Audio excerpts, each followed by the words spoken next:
Alright, today we're going to go over some soldering tips and tricks, that kind of expectation at Monotech, how you should be doing cables. This is your typical 15 DB15. You'll notice numbers inside, pin 1 to pin 5 across, 1 to 5, 6 to 10, 16 to 20. And just one of the biggest errors that everybody makes is, so pin 1's this top corner here, you flip it over, now pin 1's over here. Some people mix it up. So the first thing I like to do is identify pin 1 right away. So pin 1's there, and then put a little bit of solder on it.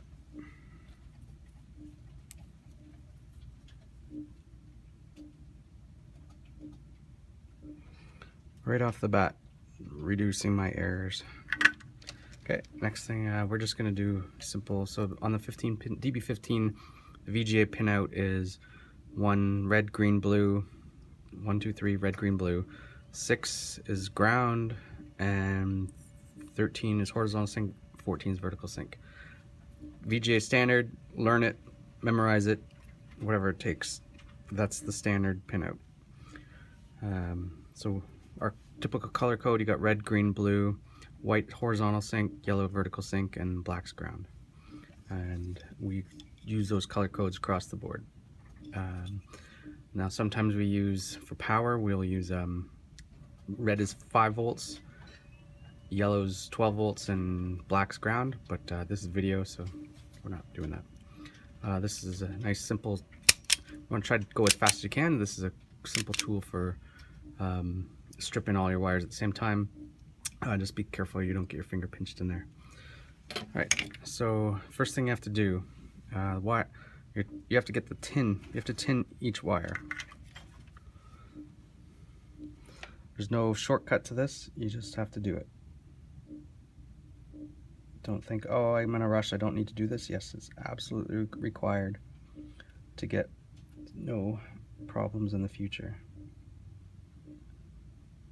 And you notice the tip of the soldering tip that I'm using. It's perfectly clean. This is how your solder tip should always be. Make sure you turn your soldering off at night, because that's how they burn up. You get the tips all black and it's impossible to get off. If you start using a file, it's almost, you never get it back. So if you have a good tip on there, do yourself a favor and keep care of it. Turn your soldering off at night. Don't let it run.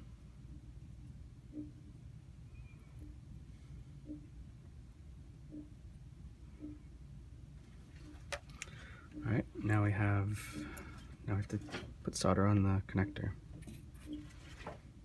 You can use this, when you're keeping your sponge, you can either use a tip clean, you can either use a sponge with water on it, or this is another method.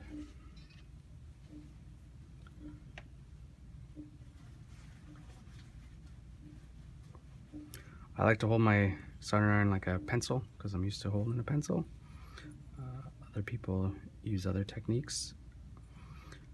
I notice if you have a lot of coffee in the morning, your hands aren't as steady. And there you go. Right, Monotech has a standard we do. We use heat shrink on everything. It's don't cheap out. So we want to put heat shrink. Notice how long the ends are. This one might be a little bit too long, but with heat shrink it'll cover it. These ones are nice and short. You don't want them too long. Also look, there's no wires. They're nice and straight. There's no little wires dangling off the edge or anything like that, so you're not going to run into trouble. Now if you look at your connector, think of do your hardest solder first. So the black is pin 6. That's in the middle of the connector, so that's the hardest one. I'm going to do that first.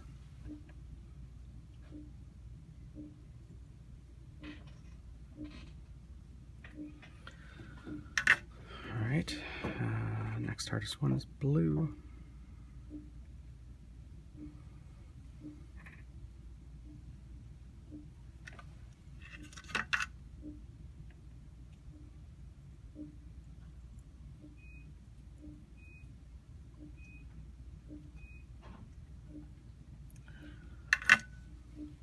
So this solder station is set for 350 degrees Fahrenheit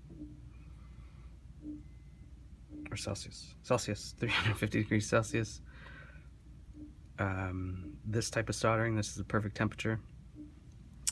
Just be aware when you're doing different types of soldering, you might have to increase or decrease your heat depending on what you're doing.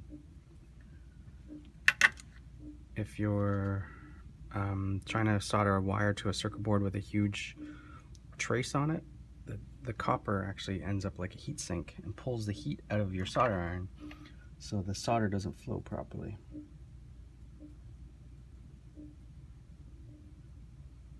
So you might have to turn it up.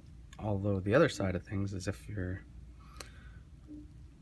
soldering iron's too hot and you're doing something delicate with some thin wires or something like that, you'll melt your wires, you'll melt your connectors, you'll put too much heat on it and make a mess. So just pay attention to what you're doing and how you're doing it.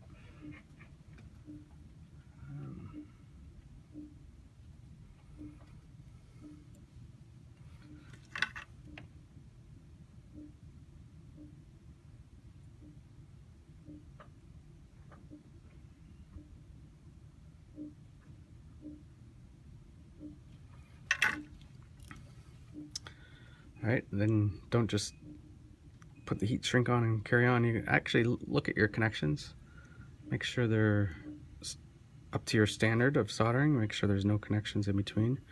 When you put your heat shrink, you want to make sure your heat shrink goes all the way up. Don't go half, because it could be being prevented by a piece of solder that's really hard to see.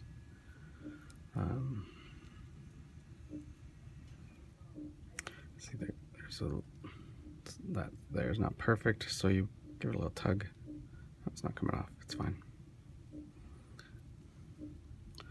Okay, so I got my heat shrink all snug up tight, and I got a hot air blower, but you can use a heat gun. Don't use your solder tip because you want to keep gunk off your soldering tip. So having your soldering tip covered in plastic is not a good thing for your future soldering jobs. Alright, so then you got to double check it.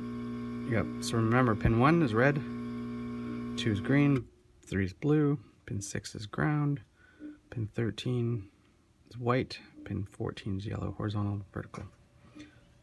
That's the expectation of what the connector should be looking like. And just remember, so here you have this is a male pin, here's a female pin. So pin 1 and pin 1's on this side, pin 1's on that side. So the pin 1's actually attached. So when you're soldering, just remember it's the opposite side of where you were before.